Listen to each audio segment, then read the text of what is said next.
I'd like to share this yoga posture, half moon position, or Ardha Chandrasana, and also give an explanation of the mythology around it. You may have already seen my video about this Hindu deity Ganesha. Ganesha with the elephant head representing remover of obstacles. Now the story goes with his big belly, he loves everything sweet. And so on one day he is enjoying a big feast of many sweets, eating so many sweets until his belly is really nice, round and full. So full, almost to exploding. So he feels like now it's time to go home. And so he jumps, or I hope actually carefully steps on his vehicle, which happens to be a mouse. Maybe you remember from the mythology, from the symbolism, there is always a mouse at Ganesha's feet. He represents desire, because unless under control, mice or rats or desire can cause havoc, chaos. So this is the vehicle of Ganesha, and he steps on the mouse. They go home, and it's already getting a bit dark, and then all of a sudden a snake passes the road, and the mouse gets startled, so he goes one way and Ganesha falls the other way. But because he has such a huge full belly at that moment, and he falls on his belly explodes, opens up, and all the sweets just fly around. And Ganesha quickly goes around to try and get all the sweets to put them back in his belly, and then he takes the snake as a belt to keep his belly together. That's Ganesha for you. Now at the same time, the moon happens to be watching, because it was already getting dark. And he was just bursting out into laughter. And when Ganesha found that out, he was not amused. So he immediately broke off his tusk, threw it at the moon, and the moon went out. No more moon. Only the sun, only sunshine. So it was day every time. There was sunlight, there was warmth, every day, every night, which may seem like an ideal world at the beginning, but when it took longer, people start to miss actually also the shadow that makes it possible to see a silhouette, and the night to rest, the night to appreciate the day, the darkness to appreciate the lightness. And so what usually happens in the mythology at that moment, gods and goddesses will come together and they ask Ganesha, please bring back the moon, restore this balance. And Ganesha said, well, okay, the moon can come back, but on one condition. It has to wax and wane, wax and wane. So that will teach him a lesson never to laugh at me again.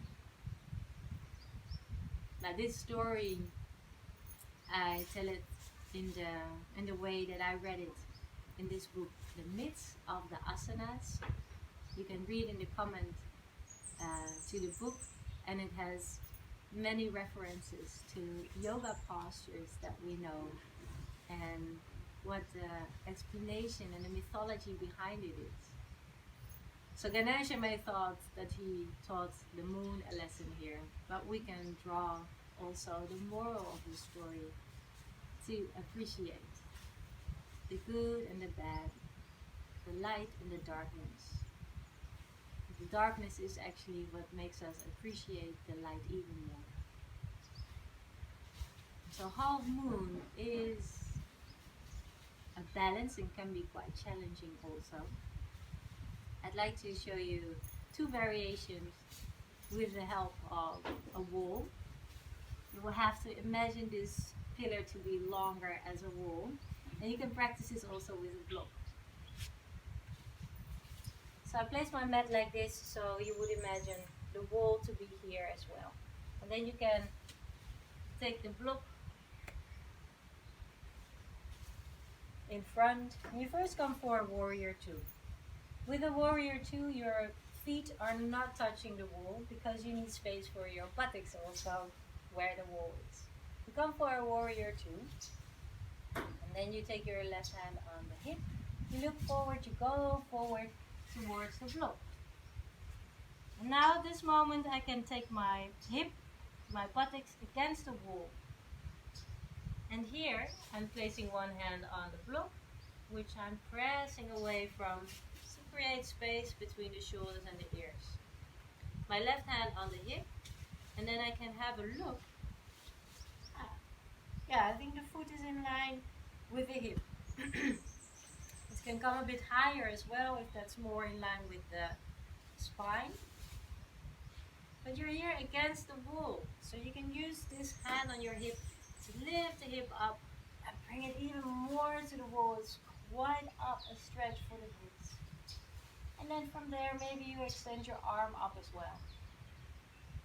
So instead of leaning in the arm, you want to lift up and out of it to create space. And maybe even to lift your hand off the block. Because with the support of the wall, you might feel extra strength. And then to come out, you take your hand, sorry, frog in my throat. You take the hand on the block again, and then you bend your knee, and you step back to warrior 2. You might not notice when you practice it in that way, you will feel more happening in the hip. It's a quite stable way of practicing. Now, another way that we can practice with the wall, if you have less space, or if you have only a pillar like me, then we practice with sitting against the wall, and we first measure out the length of our legs away from the wall. You can place the block at your heels. The block at the heels, so this is the distance away from the wall. And then from there, I come to stand with the middle of my feet next to the wall. I take the block in front of, the left foot in this case, so I can keep looking at you. And then the hand on the block. Let's take both hands on the block first, actually. And then you take your foot on the wall. So you can again have a look. Is your foot now in line with your hip? And then from there, I take my hand into the hip. And now I open up so that the toes are facing to the side and my foot is parallel to the floor. So again, I want to lift out of that block and I press the foot firmly down to open up in the hip. Same action here. I want to lift that hip until it is maybe, above the other hip. And I'm pressing that foot into the wall to remind myself for that action. And then I can take the arm up as well. So also in this position you have the support of the wall, and it might feel quite different. And this is a beautiful way to activate those muscles and remind the body to activate those muscles as well when you practice without the wall. To come out, hand on the hip, looking down, bending your knees first. And maybe shake it out. And then coming to roll up. Or I'll come to sit down to finish this one up. And I hope it will give you another perspective on this position, this yoga pose, Ardha Chandrasana, half moon. And that is exactly what also Ganesha represents, to get a fresh perspective on a situation that we are familiar with for a longer time already. Enjoy!